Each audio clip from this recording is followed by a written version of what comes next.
Leaf Mars 1000 here, LRF. We're going to be checking out. I'll go ahead and turn the rangefinder on. Okay, so we can see cow there at 100 yards, 150, 170, 150. We'll go ahead and zoom in and see what kind of detail. And right now on the settings, we're in the forest setting, and that makes the surroundings look the darkest and then make the animals pop. But if you want to see some more detail in the animals, you can put it on city mode or fog mode. But I like the view of this one the best for these conditions, and so that's what I have it set at.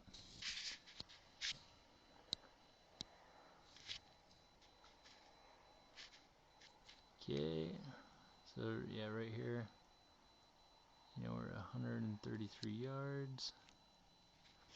But yeah, zoom really holds together pretty good. And so I have a 50mm lens in it right now, which starts at a 3x, and so right now we're at like a 15x zoom, and really holds together pretty good. You can see a little bit of a halo from a heat around the animal. Let's take it all the way up. So this is like a 24x zoom. But if you look at it, pixelation really isn't super bad. You can see some good detail there.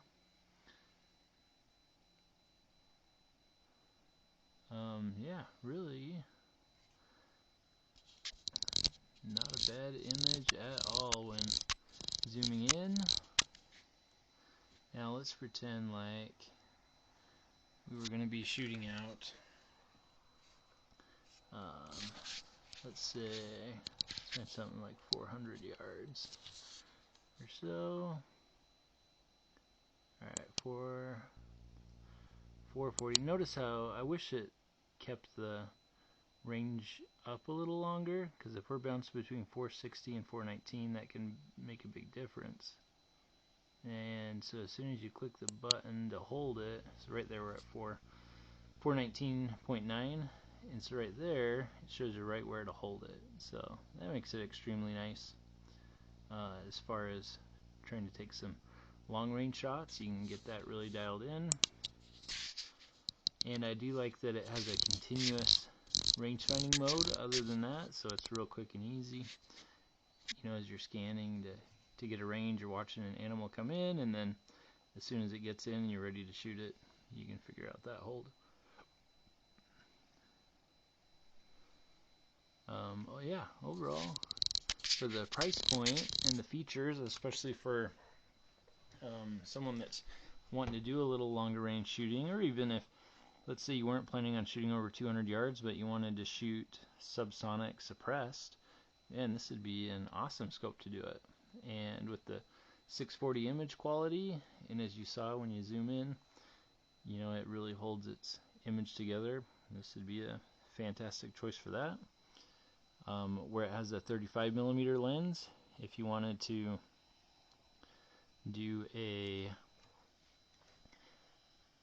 hog hunting a few times in the summer, but then coyote hunting the majority of the year, you can swap those out if you buy both lenses.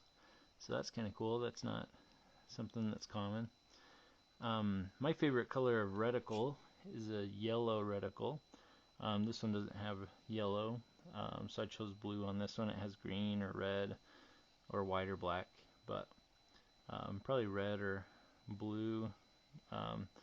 On this one, I do wish the reticle, you could adjust the brightness of it. I would adjust that up a little bit. I do not see quite as good as most people might see in my right eye, but I know that there's a lot of folks out there that also might not see the screen as good. But I do wish like those numbers were just a little easier to see in the reticle, and it was just a hair brighter. But that's one thing that I would change. You can adjust the brightness of the screen, but it doesn't really have like a contrast fine-tune setting. It has different scene modes that you can use, and it also has a different algorithm, so you can put it on to use an algorithm to keep your image quality better. I just have it on standard mode right now. What I've noticed is when you get it real heavy, a real heavy algorithm going on, when you turn it left to right, side to side, it'll go fuzzy for a second. And so you see on standard mode, this one holds together pretty good. Other than that, as far as the controls go, it's real easy to get focus. That focus lever is smooth. Zooming in is a round lever right on top, so it's ambidextrous. That works perfect. We can go through the color palettes here, and it's just a press of the right hand button up here on top. I generally use white hot for most everything. I like having the animals show up bright, but the majority of the screen showing up really dark, so it doesn't affect my eye as much. The brighter the screen is, the majority of the screen, the brighter it is, the more it seems to affect my eyes. I do like this kind of red hot here. Kind of gives the animals some cool coloring.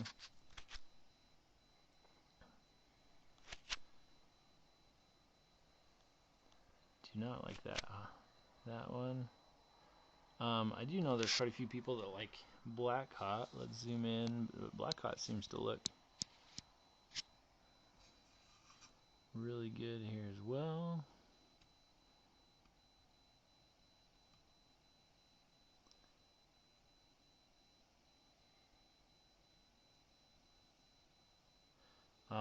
So this is like a 12x base or a 12x magnification, and I do like it. I can see the numbers pretty good there. So this is in mils. This reticle is in mils, and I know that 1 mil, which is that first little line underneath the X, is on when I sight in at 200 yards.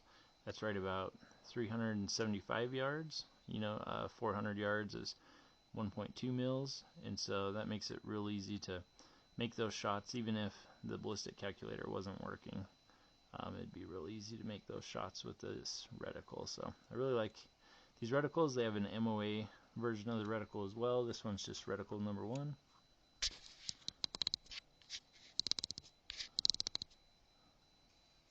But yeah, so those are my initial impressions. Just testing this out for the first time. I do like it's got 3 different bases that you can, so it'll work really good on an AR. It's got a quick detach for an AR. It's got another quick detach that probably works on quite a few of the bolt action rifles, and then it has a fixed mount that would work on all bolt action rifles, so it sets it pretty far back to get that eye relief just right. And so I do like that. You got all the options there. A lot of these compact scopes don't work really good for a bolt action with a full length fixed stock, but this one does, so I really like that. If you have any other questions, the audio on this, I just recorded it through the scope so you can see exactly how the audio sounds. But if you have other things you want to see from the scope, questions about it, put them in the comments below. I do want to dig into the scope. I think it has a lot of potential and want to do a bunch of comparisons and see how it stacks up, especially for the price. I've already had people mention to me that it seems too good to be true, and we just want to show you the realistic expectations, show it side by side with other scopes so you can know what to expect from it. Anyways, thanks for checking us out. We'll see you on the next one.